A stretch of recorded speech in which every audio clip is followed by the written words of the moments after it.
Hey everyone, Kelsey Harrington here, General Manager of Downshift Bikes and Brews in Roanoke, Virginia. It has been requested that we make a helmet sizing video.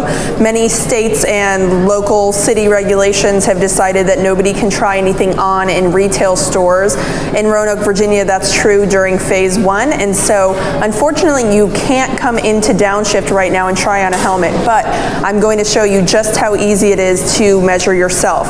I'm going to start by taking my tape measure and just placing it on the table in front of me, already locked out. And then you don't need anything special. I'm literally using a cell phone cord charger. I'm going to take the end, go directly down the front of my forehead, around the back,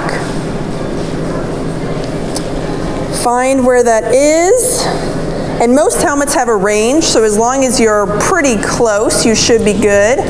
And then I'm going to measure here, and it's about 54.5 centimeters. So helmets are measured in metric, so if your tape measure at home is not metric, you can always convert inches to centimeters, but the helmet measurements will be in centimeters. That's it. Most helmets have a range, and so in many helmets I'm a size small, but it depends on the brand and the style. Here at Downshift we carry Giro, Burn, and Nutcase. So if you're interested in a new helmet, helmets do expire every 5 years. Come on down and see the selection that we have for yourself. Thanks.